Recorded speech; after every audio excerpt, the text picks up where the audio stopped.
Bienvenidos jóvenes a esta nueva enseñanza de la guía de jóvenes. Qué alegría poder llegar hasta ese lugar donde usted está aprendiendo más acerca de cómo instruirnos y capacitarnos para dar esta importante lección evangelizadora en nuestra célula de jóvenes. Y ya desde algunos sábados hemos estado estudiando un poco acerca de la vida del sucesor del profeta Elías. Nos estamos refiriendo a Eliseo, quien, como hemos visto, se ha constituido en el líder de las comunidades de los profetas. Y los desafíos que Eliseo tuvo que enfrentar en los inicios de su ministerio fueron significativos, ya que el legado que Elías había dejado, su antecesor, había sido bastante dinámico y marcado en relación a la época que Israel estaba viviendo. Hoy a Eliseo le corresponde vivir una nueva temporada en la que Dios, sin lugar a dudas, ha de manifestar su gloria, y los desafíos, aunque suelen ser similares, cada uno de ellos marca un punto de partida totalmente diferente. El tema de la lección para esta semana es Jericó y Betel. La lección está basada en el segundo libro de los Reyes, capítulo 2, versículo del 19 al 24. La palabra de Dios dice de la siguiente manera: Luego los habitantes de la ciudad le dijeron a Eliseo: Señor, como usted puede ver, nuestra ciudad está bien ubicada, pero el agua es mala y por eso la tierra ha quedado estéril. Tráiganme una vasija nueva y échenle sal, les ordenó Eliseo. Cuando se la entregaron, Eliseo fue al manantial y, arrojando allí la sal, exclamó: Así dice el Señor: Yo purifico esta agua para que nunca más cause muerte ni esterilidad. A partir de ese momento y hasta el día de hoy, el agua quedó purificada según la palabra de Eliseo. De Jericó, Eliseo se dirigió a Betel. Iba subiendo por el camino cuando unos muchachos salieron de la ciudad y empezaron a burlarse de él. «¡Anda, viejo calvo!», le gritaban. «¡Anda, viejo calvo!». Eliseo se volvió y, clavándoles la vista, los maldijo en el nombre del Señor. Al instante 2 osas salieron del bosque y despedazaron a 42 muchachos. De allí Eliseo se fue al monte Carmelo y luego regresó a Samaria. Si ustedes habrán notado, la lectura en la cual vamos a basar la enseñanza para esta semana básicamente registra dos acontecimientos significativos. Por un lado, el que se suscita al interior de Jericó, y por otro lado, de camino a Betel. Ambos relatos van a marcar básicamente cuál fue el momento específico en el cual Israel tuvo que marcar una posición ante esta nueva transición ministerial que de Elías ahora pasaba a Eliseo.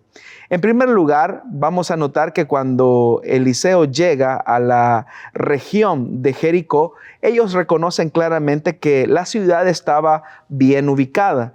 Sin embargo, uno de los vitales más fundamentales para la vida, como es el agua, era mala, como lo describe el versículo 19, y por eso toda la tierra ha quedado estéril, reclamaron los habitantes de esa ciudad.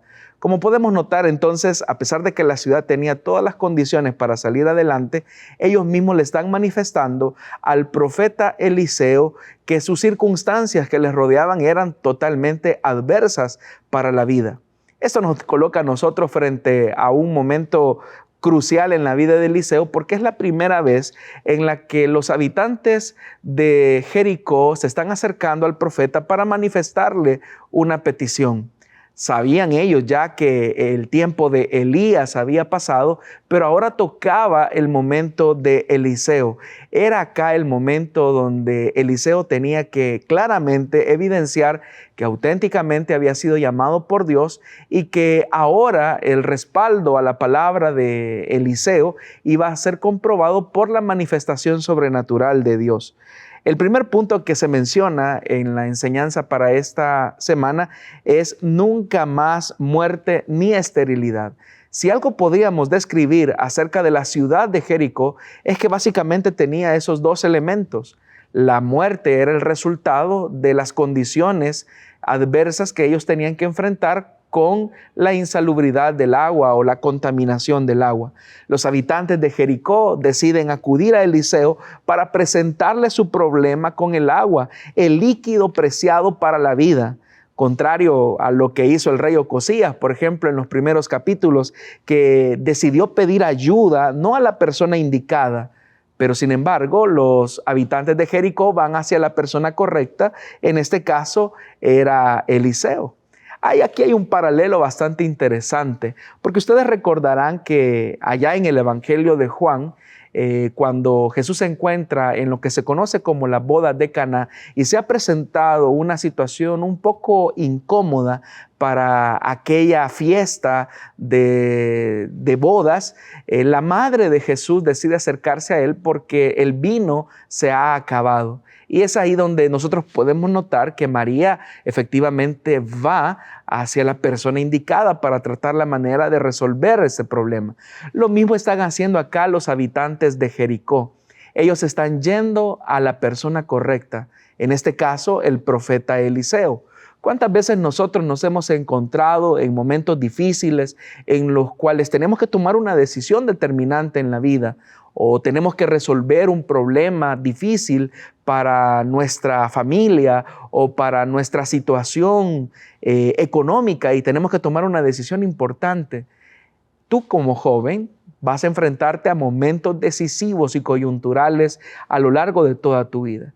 Y en buena medida los resultados positivos van a depender a quien tú acudas, a quien tú decidas buscar en un momento de adversidad. Obviamente que tenemos a Dios como la fuente de sabiduría y de todo poder para podernos sacar adelante en medio de las situaciones difíciles. Sin embargo, muchas veces, aunque sabemos que tenemos este recurso como es la oración y tenemos la posibilidad de acercarnos a Dios, decidimos poner nuestra confianza en otro tipo de valores o sistemas que lo que hacen en realidad es alejarnos del buen camino. Sin embargo, los habitantes de Jericó eran conscientes que una situación tan difícil, tan problemática como lo era la contaminación del agua, solamente podía tener una respuesta en el poder divino de Dios, que obviamente estaba representado en la palabra que Eliseo podía pronunciar o en la solución que Eliseo les podría dar. Algo estaba contaminando el agua del manantial de Jericó y por eso las aguas no eran saludables para la gente o incluso para el riego. Incluso cuando leemos el versículo 19, se sugiere que el agua del manantial causaba no solamente insalubridad, sino que incluso abortos hacia las mujeres, hacia los animales, y los frutos incluso se veían afectados por la misma condición del agua. Y aunque se desconoce en realidad cuál era el motivo que estaba contaminando todo el agua, lo que sí era cierto es que ellos tenían una plena conciencia que el Dios de Israel podría darles una respuesta a su necesidad. Fue precisamente ahí donde Eliseo hace algo. Y eso parece sorprendente porque conforme a la orden que el hombre de Dios da de pedir una vasija nueva con sal, la cual dice la Escritura que los habitantes diligentemente le llevaron, fue el inicio o el gesto simbólico de que ellos estaban decididos a obedecer la palabra del profeta para suscitar un cambio en la condición de la ciudad. Muchas veces también nosotros, aun cuando sabemos que la fuente de poder y de sabiduría se encuentra en Dios y aun cuando sabemos que Él puede cambiar nuestra circunstancia, debemos de entender que muchas veces Dios nos pide que hagamos cosas nuevas. Debemos también comprender que Dios nos pide que cambiemos algunas cosas que hemos estado haciendo. Cuando Dios te pide una vasija nueva, es precisamente para que tú hagas algo distinto a lo que estabas acostumbrado a hacer. En realidad la vasija o las vasijas eran utilizadas aparte de ser recipientes del uso cotidiano de las familias, también las vasijas podían ser utilizadas para libaciones idolátricas. Pero ahora que Eliseo le ha pedido a los habitantes de Jericó que le traigan consigo una vasija nueva, es porque es a partir de ese momento que la ciudad está decidiendo obedecer a Dios como un punto de partida de algo nuevo. Los habitantes claramente lo hacen y conforme a la orden del hombre de Dios, como ya lo dijimos, le llevan una vasija nueva con sal, la cual Eliseo, arrojando el agua y pronunciando unas palabras proféticas, producen un milagro. Esto es interesante porque muchas veces nosotros pensamos que la forma en que Dios actúa es una forma separada de nosotros o separada de nuestra acción. Cuando Dios te pide a ti que hagas algo, es porque Él está esperando que tú también te involucres en la solución de tus problemas. Muchas veces tenemos la idea de que tenemos que simplemente quedarnos de brazos cruzados esperando que Dios haga todo y resuelva todo. Pero si hay algo que tú debes de enseñarle a tus jóvenes es que hay una responsabilidad humana como también hay una responsabilidad divina. Tú no podrás hacer la parte que Dios puede hacer solamente. Eliseo no podía cambiar la condición y la salubridad del agua. Eso era simplemente una acción poderosa y sobrenatural de la acción de Dios. Pero tampoco Dios iba a traer la vasija nueva con sal. Esa era una de las responsabilidades de los habitantes de la ciudad de Jericó.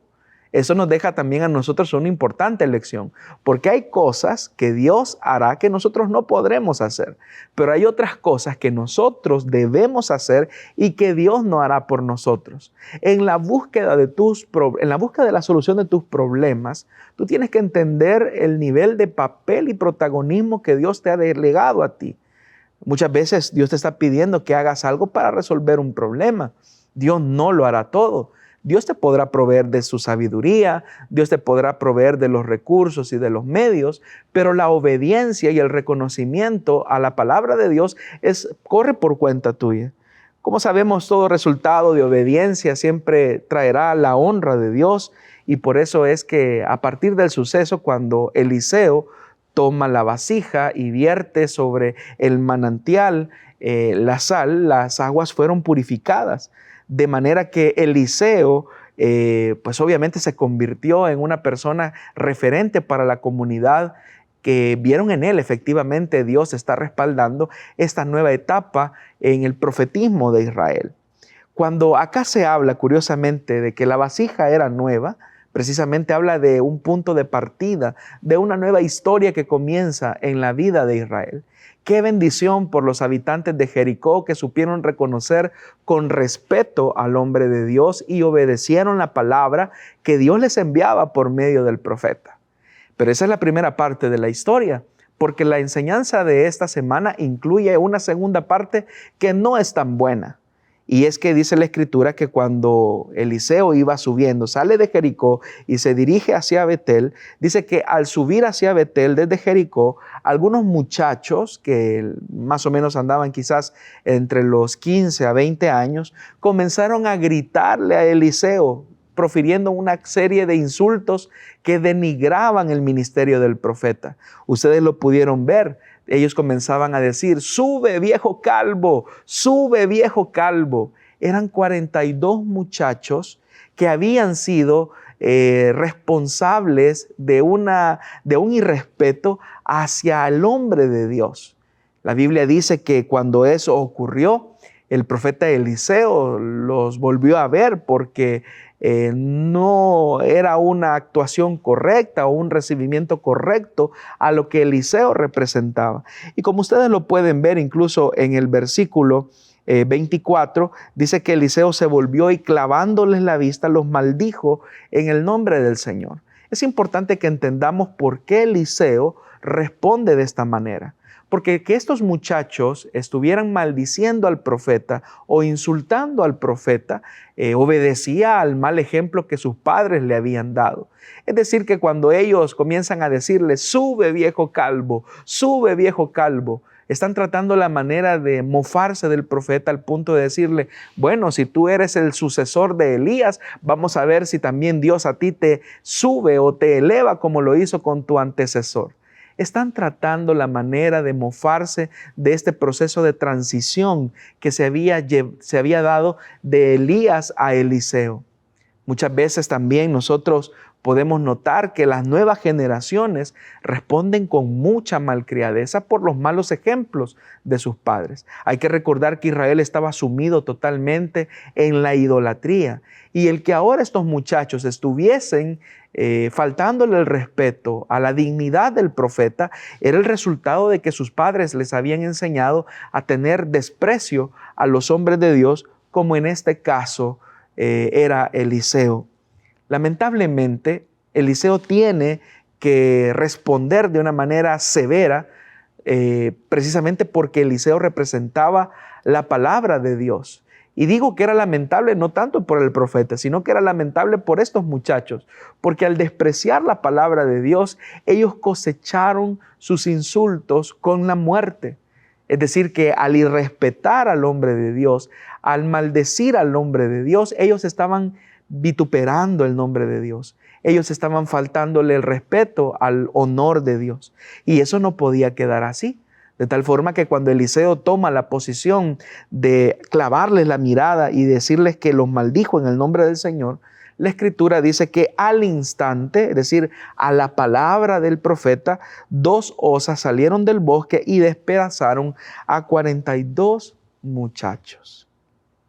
Uno podría decir que severa fue la palabra de Eliseo que provocó esto. Pero déjame decirte algo. De la forma en que nosotros tratamos la palabra nos tratará a nosotros. Alguien dijo con mucha seguridad, de la forma en que tú trates a la Biblia te tratará a ti. Si tú la honras, la amas, la aprecias, de ella vas a cosechar vida.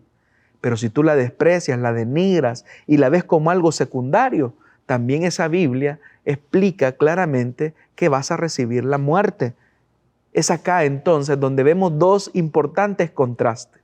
Por un lado, los habitantes de Jericó que atienden con obediencia a las indicaciones del profeta, respetan la dignidad de lo que ese hombre llamado Eliseo representa. Él representa la presencia de Dios, la palabra de Dios viva en medio del pueblo. Pero por el otro lado tenemos a 42 muchachos que aun cuando están tratando la manera de gozar de la vida, tratando la manera de abusar de su posición y de la mayoría que conformaban ese grupo, ellos cosechan la muerte a raíz del irrespeto que ellos tienen. Entonces ustedes pueden contrastar un elemento que es importante. Por un lado, los habitantes de Jericó están inundados de muerte por las aguas que ellos consumen. Ellos acuden al profeta y de la acción del profeta Dios les da la vida. Y aquellos que estaban en una condición de muerte terminan teniendo una vida abundante. Pero aquellos jóvenes, aquellos 42 muchachos que tenían toda la vida por delante, que tenían todas las fuerzas, utilizaron esos recursos para menospreciar la palabra del Señor, para irrespetar al hombre de Dios, y aquellos que supuestamente tenían toda la vida por delante, terminaron en una condición de muerte. Esos contrastes marcan específicamente una verdad, y es que frente al camino de la palabra de Dios, nosotros tenemos dos caminos, dos posturas. Tú decides qué quieres hacer. La Biblia es el manual por excelencia de cómo Dios espera que nos conduzcamos por esta vida. Y dependerá del trato y del respeto que tú tengas hacia la palabra de Dios, hacia los ministros del Evangelio, hacia lo que representa la vida de la iglesia, lo que va a significar el destino de tu vida. Porque todas estas cosas se vinculan a Dios.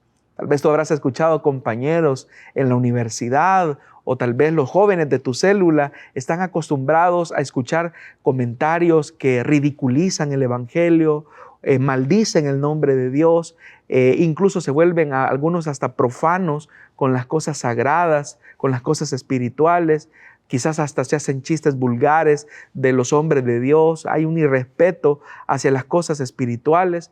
Y tal vez todos en el salón o en el grupo de compañeros de trabajo, eso es como motivo de burla y es algo que se tolera y se acepta. Pero la Biblia nos dice algo, que de toda palabra ociosa que salga de nuestra boca, tendremos que dar cuentas a Dios. ¿Cuál es entonces el trato que tú le das a la palabra? ¿Cuál es el trato que tú le das a los hombres de Dios, a los ministros del Evangelio? ¿Qué haces cuando alguien se coloca frente a ti representando las cosas de Dios y tú lo menosprecias, lo tratas con desprecio? ¿Sabes algo? Lo que tú le hagas a estos hombres de Dios, lo que tú hagas con estas cosas espirituales, se lo estás haciendo al Hijo de Dios. En alguna ocasión, cuando Jesús envió a sus discípulos a predicar la palabra, Él les dijo: si la ciudad a la que fueren los recibe atentamente, escuchan la palabra, la bendición quedará en esa ciudad porque los recibieron a ustedes. Pero si por el contrario, cuando ustedes llegan, los desprecian, los vituperan, los persiguen, los maltratan, ustedes sacúdanse el polvo de esa ciudad y a partir de ahí el juicio y el castigo será sobre ellos, porque no los despreciaron a ustedes, sino que me despreciaron a mí. Probablemente quizás algunas de las personas que han estado a nuestro alrededor y nos han estado bendiciendo con la palabra de Dios, muchas veces les hemos tenido de menos en la forma en que los tratamos o en la forma en que muchas veces ellos nos transmiten la verdad de Dios y creemos que simplemente es un discurso o una opinión de ellos. Pero aquellos que valoran y respetan lo de Dios también tendrán la honra y el respeto de Dios. Pero aquellos que menosprecian, aquellos que deshonran la palabra, también recibirán su consecuencia. Así que tú tienes estas dos verdades, estas dos paralelos del inicio del profeta Eliseo, de cómo la palabra puede llevar vida a quienes la reciben con respeto y honra, y cómo esa misma palabra también puede conducir a la muerte a aquellos que la menosprecian. Si tú enfatizas esta verdad en los jóvenes, te aseguro que con la ayuda del Espíritu Santo y la verdad de la palabra, los jóvenes entrarán en una reflexión profunda acerca de cómo es el trato y el respeto que le dan a Dios y todo lo que implica. Esta fue la enseñanza de esta semana. Que el Señor te bendiga y te use grandemente para que puedas llevar el mensaje de la palabra a los jóvenes de tu célula.